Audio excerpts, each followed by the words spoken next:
Susunod, sabi niya, hindi daw tayo dapat pumapayag ng mga dayuhan ay sumasakop sa ating bansa. Sandali lang po, nung panahon ng tatay niya, wag nating kakalimutan at hanggang ngayon nakikita natin to.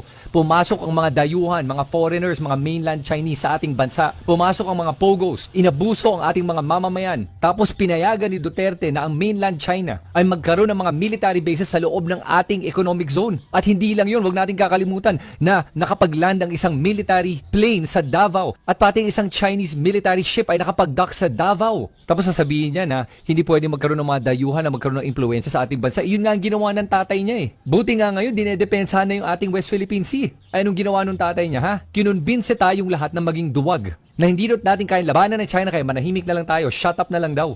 Yun ang gusto nila palagi eh. Manahimik na lang tayo pero hindi na pwede yun eh. Tapos ngayon sinasabi naman niya na may problema sa edukasyon. Huwag natin kalimutan siya yung dating education secretary at anong ginawa niya doon? Wala. Imbis na tutukan ng edukasyon, tinutukan niya ay mag-red tag ng mga guro natin. Tapos sa lahat-lahat ng mga issue na hinaharap ng ating bansa from Pogos, West Philippine Sea, nung nangyaring bagyo na Karina, na marami sa ating mga mamamayan na nangangailangan ng mga relief goods, nasan siya? Nasa ibang bansa para manood ng Taylor Swift concert.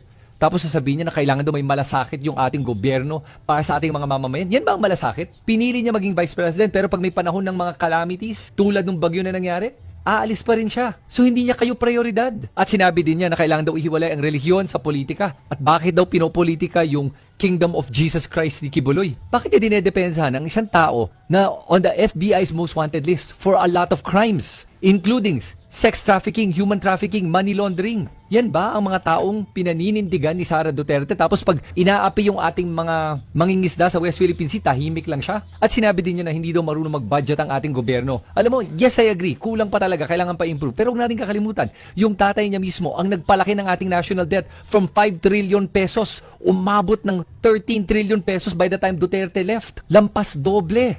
So sinong hindi marunong mag-budget? Yung tatay niya? Siguro yung tatay nga niya kinakausap niya. At siya mismo din at yung kapatid niya. Yung kapatid niya habang lahat tayo na sa pandemya nakakulong sa bahay, nakakuha ng 51 billion pesos para sa kanyang distrito. At si Sara Duterte, wag natin kakalimutan, gumastos ng 125 million pesos in 11 days. Tapos yung vice presidential budget, nung bago siya naging vice president, nasa 700 million lang yan. Ngayon, last year, naging 2.3 billion pesos, over 3 times the original budget of the vice president. Tapos ngayon humingi siya ng 2 billion pesos. Yan ba ang isang tao na marunong mag-budget? Napalaki na lang ng palaki yung gastos. Tapos ayaw niyang sabihin kung saan niya ginagastos ha. Gusto niya confidential funds palagi.